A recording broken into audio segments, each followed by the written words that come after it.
नमस्कार। मैं अभिषेक स्वागत करता हूं आपका एग्रीकल्चर स्टडी हब में। आज हम लोग पढ़ने वाले हैं सस्य विज्ञान का परिचय यानी कि इंट्रोडक्शन ऑफ एग्रोनॉमी।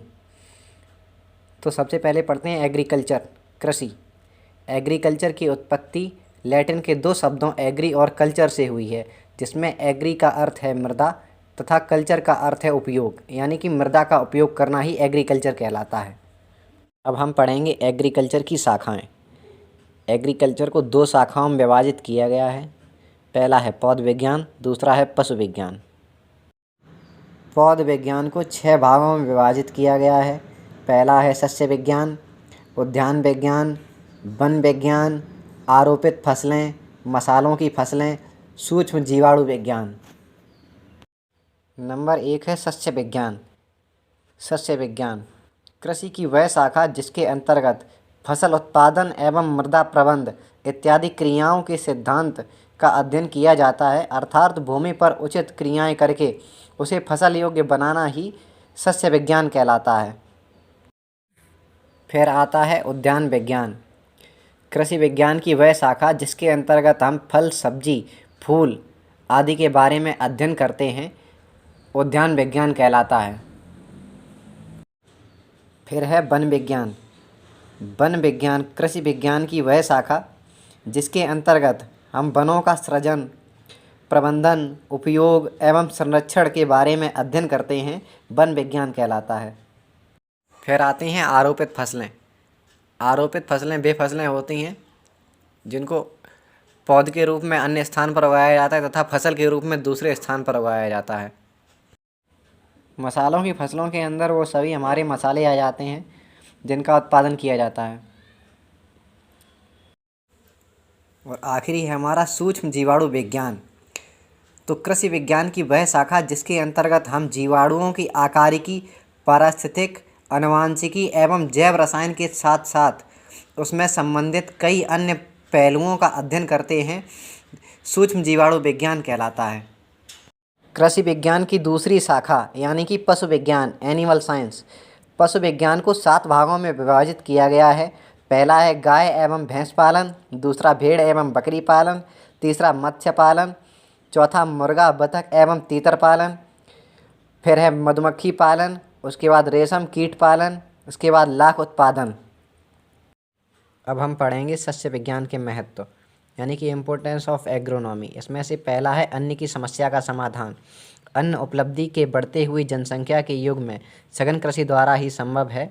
पिछले कुछ वर्षों की उन्नति को अपने देश में देखते हुए हम कह सकते हैं कि देश की अन्न समस्या को हल कर लिया गया है और अन्न के लिए हमें विदेशों पर निर्भर नहीं रहे। हरित क्रांति के द्वारा अधिक उत्पादन बढ़ाकर खाद्य समस्या का समाधान कर लिया गया है, पर यदि जनसंख्या में और अधिक वृद्धि हुई तो नए सिरे से योजनाएं बनानी होंगी। पशुओं के लिए चारे की उपलब्धता। भारतीय कृषि आधुनिक युग में भी पशुओं पर आधारित है। मशीनीकरण का युग होते हुए भी हमारे देश में अभी तक इनका प्रचलन किन्हीं विशेष कारणों से नहीं हो पा रहा है। अतः पशुओं का पालन पोषण के लिए खाद्य अर्थात चारे की व्यवस्था सघन कृषि के द्वारा ही संभव है। चौथा है बेरोजगारी की समस्या का समाधान। सस्य विज्ञान मनुष्य को प्रत्यक्ष या परोक्ष रूप से रोजगार प्रदान करता है। प्रत्यक्ष रूप से उन मनुष्यों को जो सस्य उत्पादन में लगे हुए हैं, जैसे कृषक व कृषि श्रमिक, और परोक्ष रूप से कृषि पर आधारित अन्य धंधे वाले लोग जैसे बढ़ई, लोहार व अन्य कृषि उपज के व्यापारी। पाँचवा है अन्य उद्योगों के लिए कच्ची माल की पूर्ति। देश में चीनी, तेल, कपास व जूट आदि प्रमुख उद्योगों को कच्चा माल सस्य उत्पादन से ही प्राप्त होता है। किसी भी देश में ऐसे धंधे विकसित नहीं होते जहां पर कच्चे माल की पूर्ति विदेशों से करनी पड़ती है। अतः देश की उन्नति सस्य उत्पादन की उन्नति पर ही आधारित है। यदि सस्य उत्पादन बढ़कर देश में कच्चे माल की मात्रा बढ़ा दी जाए तो बेरोजगारी उन्मूलन के साथ विदेशी निर्यात में भी बढ़ावा मिलेगा। नंबर 6 है राष्ट्रीय आय में वृद्धि।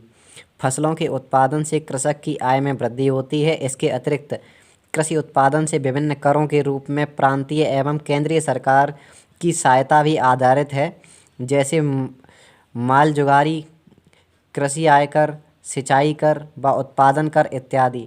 अतः शस्य उत्पादन राष्ट्रीय आय का एक प्रमुख अंग है। इसके अतिरिक्त प्रमुख फसलें जैसे तंबाकू, मसाले, चाय, रबड़, कपास व जूट आदि का निर्यात भी अपने देश से किया जाता है, जिससे राष्ट्रीय आय होती है। देश की निर्यात सामग्री में 70% निर्यात शस्य पदार्थों का होता है, अर्थात कृषि उत्पादन में सरलीकरण की नीति अपनाकर कृषि उत्पादित पदार्थों की आत्मनिर्भरता के साथ साथ निर्यात को भी बढ़ाया जा सकता है। मृदा उर्वरता में वृद्धि।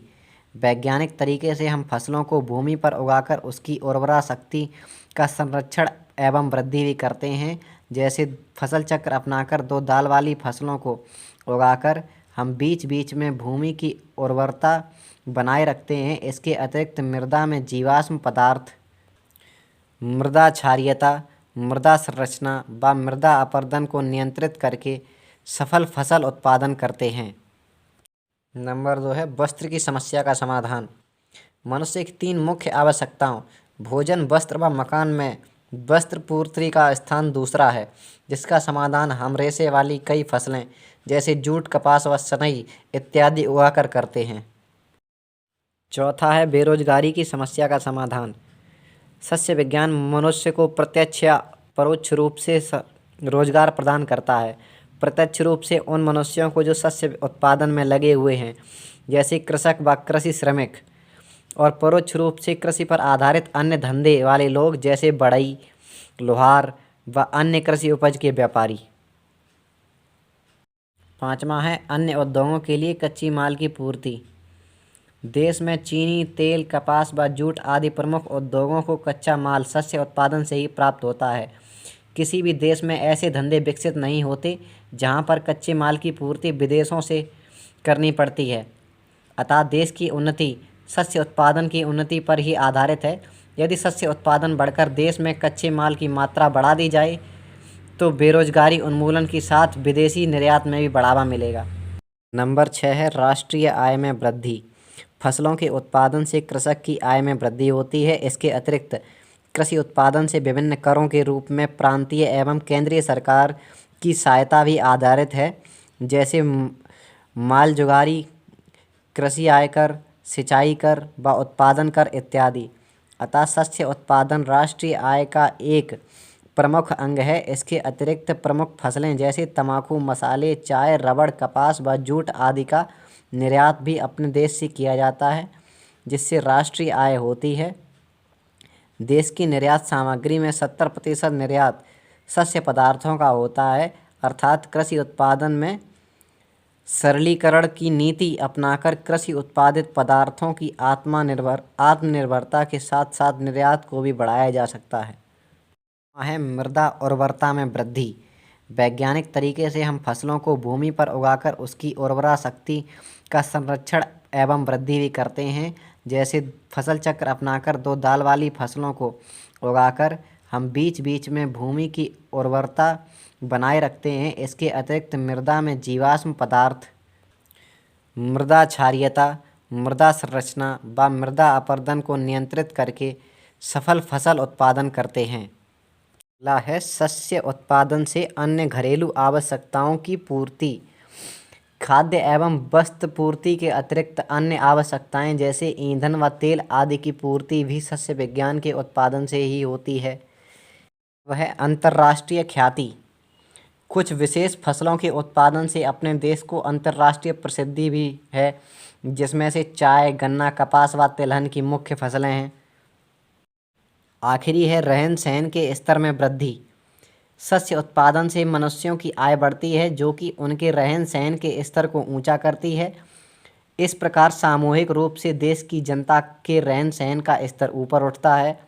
सार स्वरूप उन सभी समस्याओं पर लगाम लगाना तथा उनका निवारण करना जो अधिकतम फसल उत्पादन प्राप्त करने में बाधक हैं, शस्य विज्ञान के क्षेत्र हैं। पशुओं के लिए चारे की उपलब्धता। भारतीय कृषि आधुनिक युग में भी पशुओं पर आधारित है। मशीनीकरण का युग होते हुए भी हमारे देश में अभी तक इनका प्रचलन किन्हीं विशेष कारणों से नहीं हो पा रहा है। अतः पशुओं का पालन पोषण के लिए खाद्य अर्थात चारे की व्यवस्था सघन कृषि के द्वारा ही संभव है।